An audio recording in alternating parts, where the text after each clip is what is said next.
twice as many people would pick their phone over their lunch if they were forced to choose.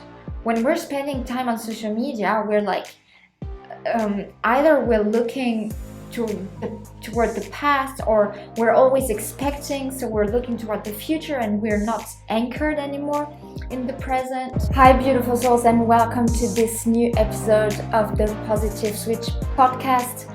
Today I am very excited to talk about a very actual topic, a very current topic that's been a bit more brought into the light by a recent documentary that came out on Netflix, which is called The Social Dilemma. This documentary focuses on all the different aspects of what social media has done over the last decade, how it affects people socially and mentally, and all the drawbacks of using social media in general and mobile phones, how the advertisement there influences us and influences our behavior, and if it really connects us or rather disconnects us. And yeah, I just wanted to give you some thoughts on this topic. I think it's really interesting, and I've definitely felt the influence of mobile phones and social media in my life ever since I started using it until now. And there definitely are phases where I can consciously realize that I'm getting kind of addicted to it, and phases where I feel like I'm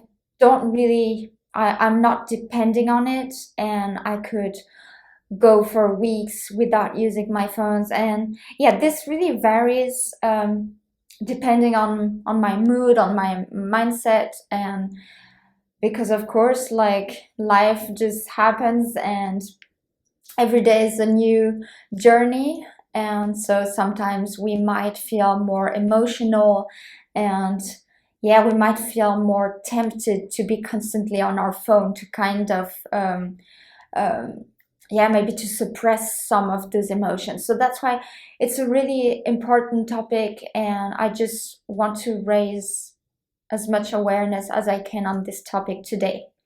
So to give you a little background, I wasn't born with mobile phones. Like, I was born in 1994, and then I don't know, mobile phones came out later, maybe 10 years later. I don't even remember when it came out, but like, my first mobile phone, I think it was a Samsung. It was one that you can like clap, and I think I was like 15 when I first got this mobile phone, which my sister gave to me.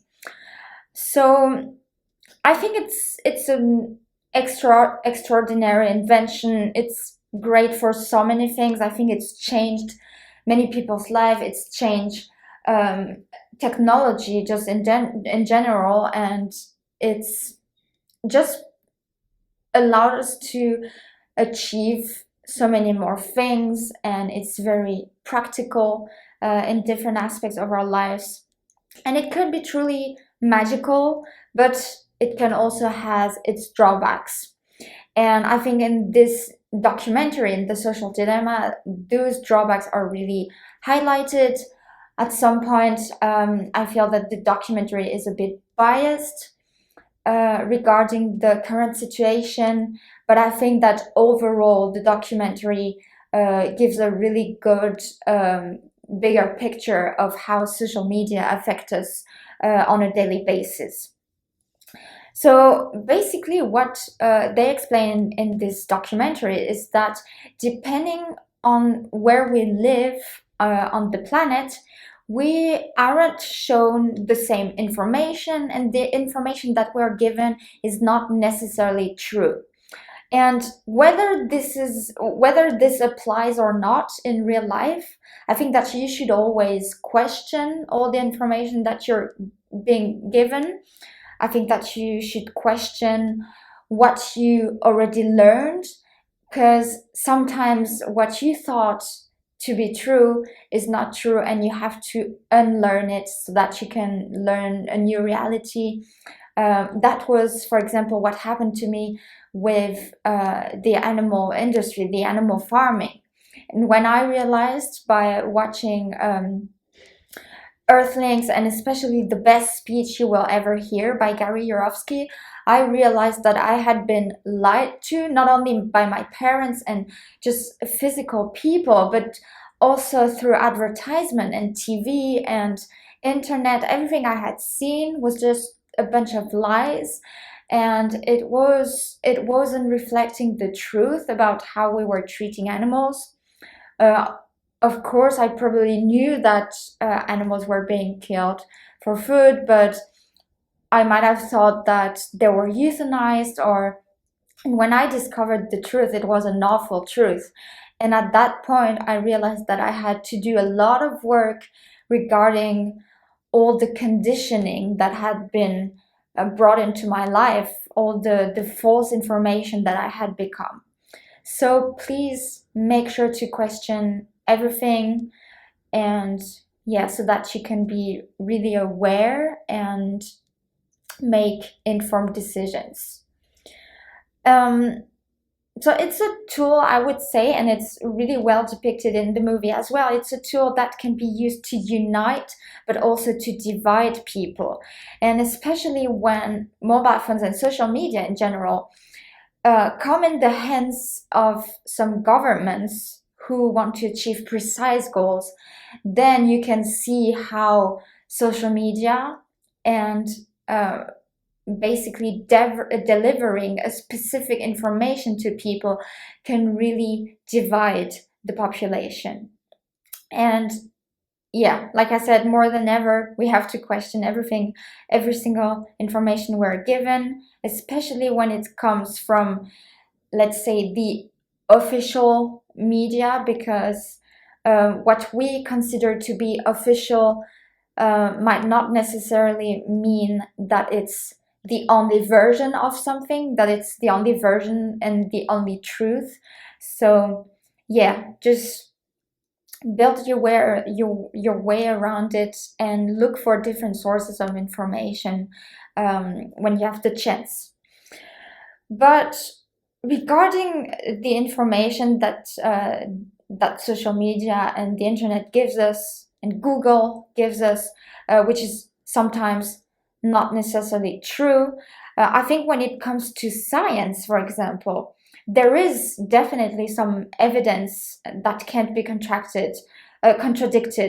And for example, when we look at the nutrition science, I think that for some of us, it might even be obvious, because when we have experienced some diseases, then we realize that the consumption of animal products is not good for us, that it has basically more drawbacks as any advantages. I mean, I don't see any advantages to eating animals because it's not ethical, and it doesn't bring anything good in my body, it doesn't bring anything good in my life, it doesn't align with my values, and it just makes me a horrible person to be financing the death of defenseless animals who've done nothing wrong to us.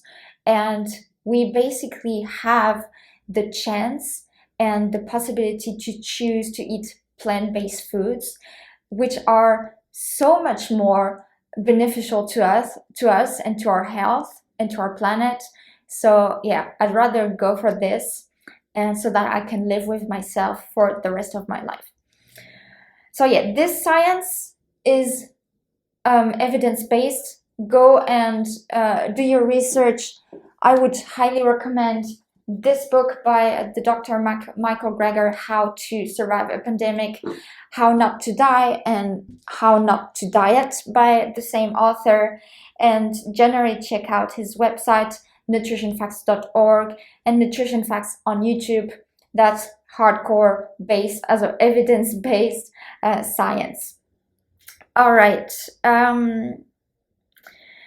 Exactly, and there's no doubt also about the animal farming's role in creating pandemics, which is why I would highly recommend this book.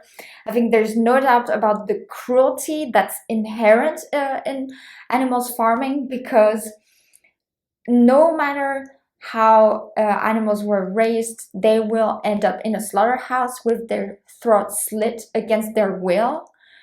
And all animals, whether human or whether we're human animals or non-human animals, we all strive to live, to survive, and to live free and happy. And that's a right that shouldn't be taken away from anyone. Um, but coming back to the social media and mobile phones, I think that sometimes it can be hard to realize the dangers of social media and mobile phones, because it basically you don't have a visible, like obvious, instantaneous effect.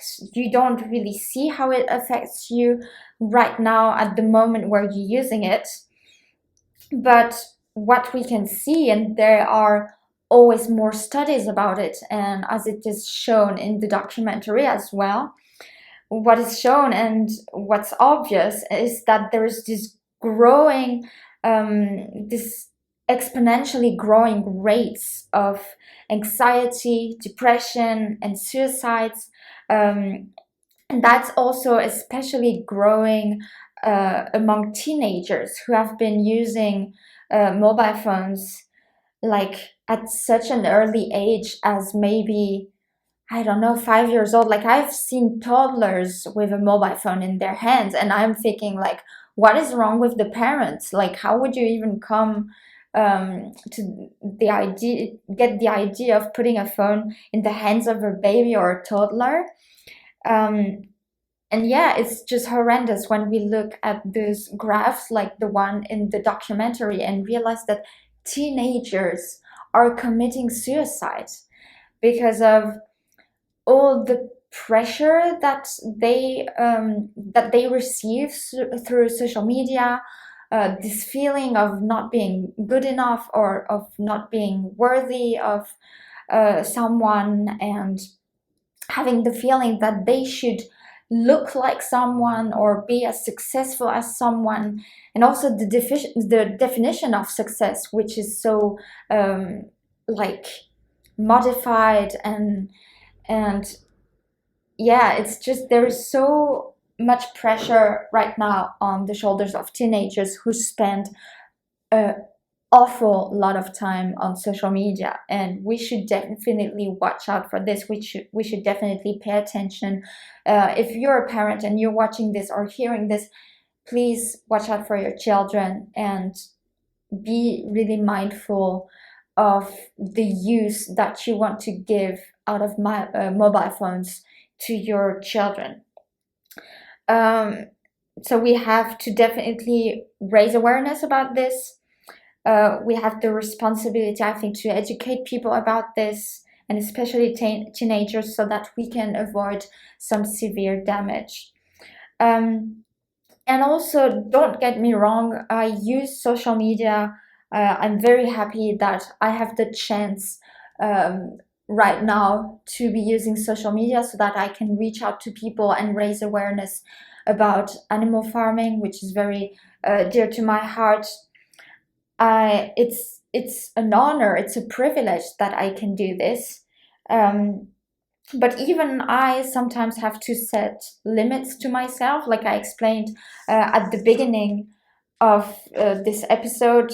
I sometimes find myself um, like, realizing consciously that I'm becoming more addicted to my phone and to social media, and therefore I also have to resort to some tips that I can give you later on at the end of this podcast, of this episode, to, yeah, kind of disconnect from this addiction, like take a step back and, yeah, become less to no not addicted at all. In my eyes, I think that social media, um, and just internet in general, mobile phones disconnect us more than they connect us.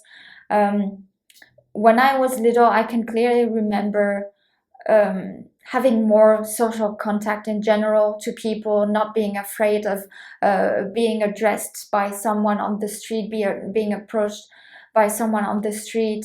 I was probably also more spontaneous about going toward people and establishing a contact.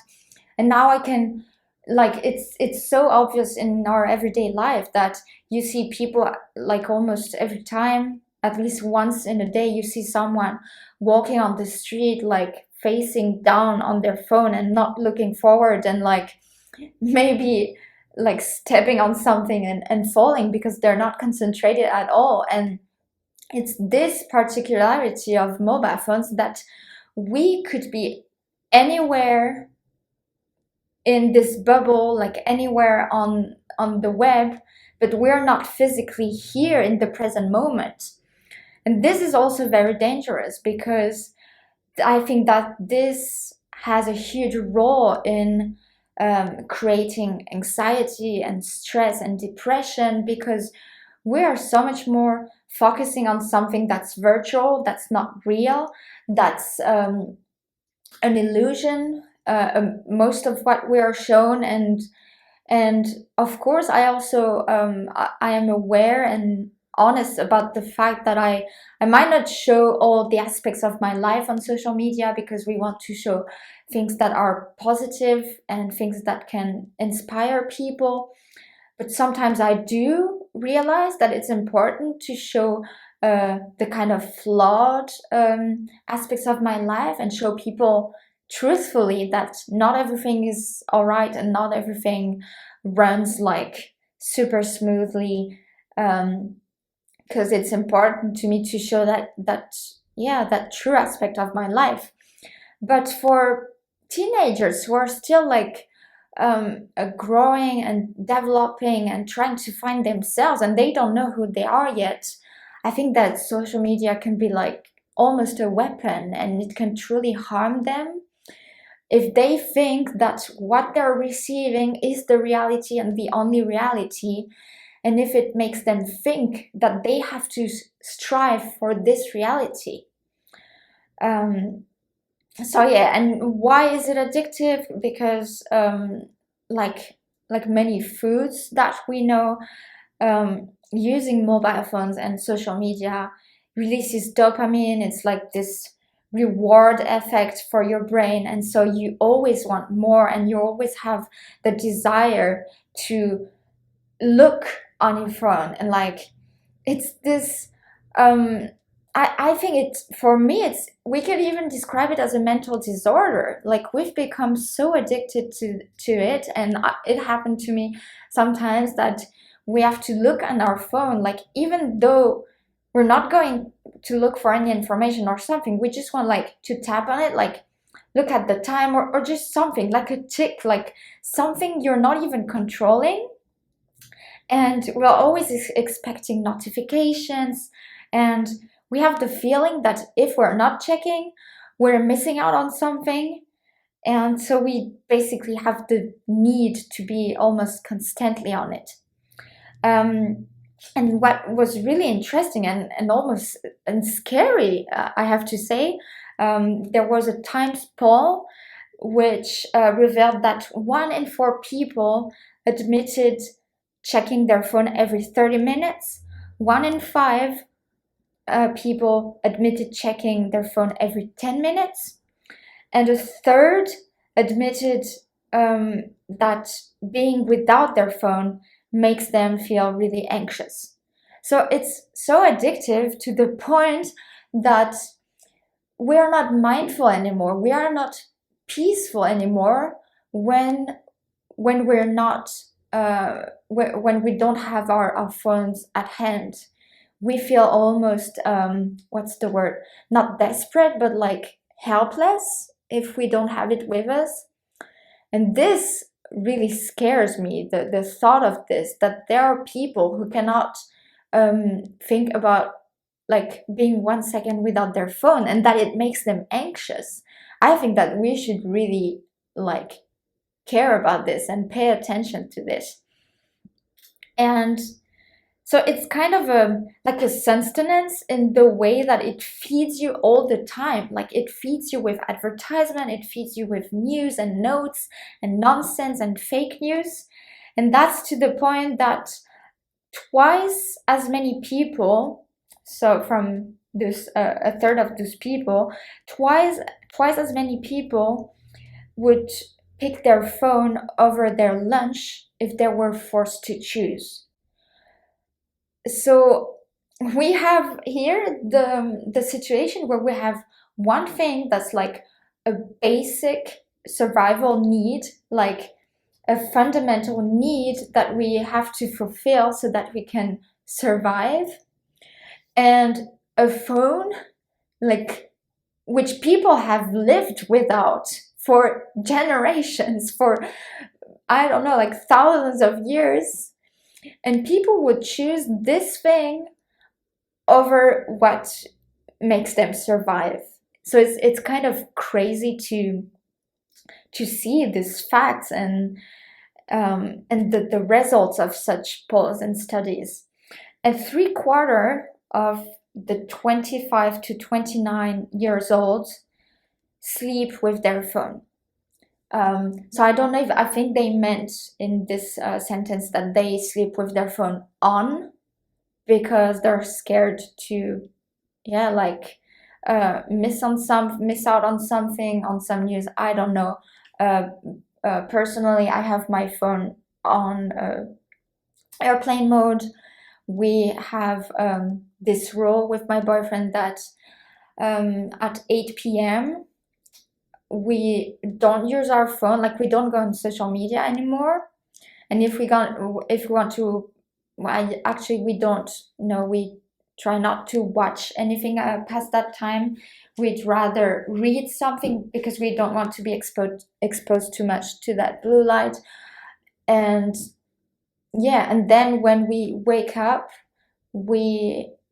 I personally now I'm sticking to it. Like I've established this rule beginning of this week, and that's why I'm coming up to now that I wanted to share with you, like things that I have established for my own good, so that um, I don't, yeah, I don't develop anxiety or depression, like it can happen to some people.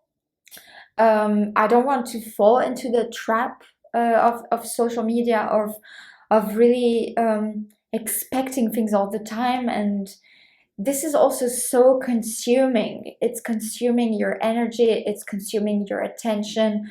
I think that it wouldn't surprise me if after many hours spent on this shit and consuming all this nonsense, that our brains are basically like washed out and like just tired and exhausted, because this takes just all our energy. And I think that my body in general, I'd like to say, is a temple, and I want to take the measures that I have to kind of protect myself from the drawbacks that social media and mobile phones can have. So what I do, like I explained, past 8 p.m. we don't go on our phones anymore, and then I don't go on social media, don't use my phone when I wake up until 7 a.m. And that's something that I want to stick to. Now, recently, this week, I've also established, like, if you go in your, what is it called? I think it's screen time part of the settings on your iPhone, at least. Well, you can limit the use of the apps. You have different categories, so you can limit the use of social media, you can limit the use of just messaging apps. And I find it to be really practical. Now I think I set just 1 hour maximum of use of social media for every day. Because like, for example, today, okay, that's a bit different. I have to use different platforms because I'm going to publish the podcast episode on YouTube, on Anchor, on the podcast platform. But that probably won't be an hour. Yeah, other things that I like to do and that we like to do with Mark as well. If you're on vacation, like if you're going somewhere where like you can still contact people by another mean, or you're going camping, for example. Well, that's a time that I would take for myself, and where I would just go and travel without my mobile phone, or like without using it. I would have it by my side, just basically for setting an alarm clock or something and checking the time. But I wouldn't go on social media. And I think that sometimes those kind of breaks can be really critical as well, to come back to ourselves, to become mindful again, and to be really basically in the present. Because I feel like when we're spending time on social media, we're like either we're looking toward the past, or we're always expecting, so we're looking toward the future and we're not anchored anymore in the present. But yeah, I think that's most of what I had to say on these topics. Please like inform yourself about this and watch The Social Dilemma on Netflix. I will leave the link down below in the description box or in the show notes. And make sure to also leave a comment on YouTube if you watch this. Leave a review on any podcast platform. If you can, leave a little star or something, just to let me know that this content is bringing value into your life, that it's interesting, it's feeding you in a good way, and it's raising awareness. So yeah, I would be very, very thankful for this. Until then, I wish you a beautiful rest of your day, and I will see you in the next episode. Bye.